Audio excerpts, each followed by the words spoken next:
চা বাগান বন্ধ, চা বাগানে প্রমোটাররা রিসর্ট করছে, কলকাতার ঘনিষ্ঠ কিছু মানুষকে জমি দেওয়া হচ্ছে, দক্ষিণবঙ্গের লোকেরা চা বাগান দখল করছে, আদিবাসী গোর্খাদের অধিকার কেড়ে নিচ্ছে। মাধ্যমিক পরীক্ষার পরে চা বাগানগুলোতে চা বাগান কর্মীদের নিয়ে বড় কর্মসূচি রয়েছে। শিলিগুড়িতে বিজেপি জেলা অফিসে দলীয় কর্মীদের নিয়ে চা বাগান সংক্রান্ত বৈঠকের পরে মন্তব্য শুভেন্দু অধিকারী। শুভেন্দু বলেন, সিপিএমের একটা এজেंडा बेंगोले हिंदू वोट काटबो और चोर तृणमूल के रख।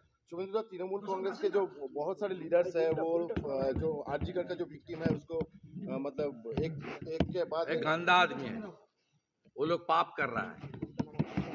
बंगाल की जनता इस लोग को सबक सिखाएगा और माफ नहीं करेगी। दादा वक्फ बोर्ड का जो रिपोर्ट है वो सबमिट किया गया है जेपीसी की तरफ से, तो होना चाहिए था, बाकी तो पार्लियामेंट करेगा और हमारी नेशनल स्पोक्सपर्सन बताएगा। ममता बनर्जी तो विरोध कर रही है, कुछ फायदा नहीं है।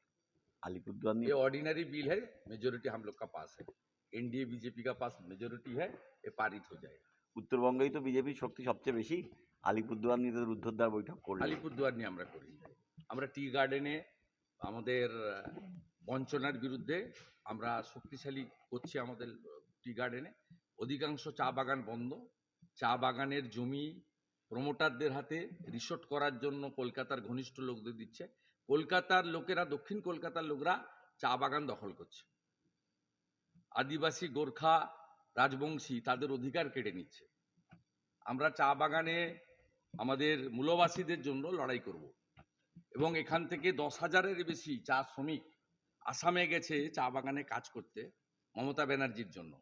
তাই আগামী 23 তারিখ কালচিনির সুভাষিনী ময়দান বা পার্শ্ববর্তী এলাকাতে আমাদের চা বাগান শ্রমিকদের মাধ্যমিক পরীক্ষার পরে বড় কনভেনশন হতে চলেছে। তার প্রস্তুতিতেই আজকে মিটিংয়ে মাননীয় এমএলএ বিশাল লামা, মাননীয় এমএলএ মনোজ ওরাও, মাননীয় এমএলএ পুনা ভাংরা, মাননীয় এমপি মনোজ টিগ্গা ছিল, ফ্লাইটের টাইম হওয়ার জন্য প্রথমে বেরিয়ে গেছেন। আর আমাদের ex MP ex minister Dasharath Tirkey, আমাদের এক্স এমএলএ শুক্রা মুন্ডা এবং আমাদের দুজন ইম্পর্টেন্ট লিডার লুইস কুজুর এবং যুগল ঝা, এরা সকলে ছিল, শঙ্কর ঘোষ সহ। बस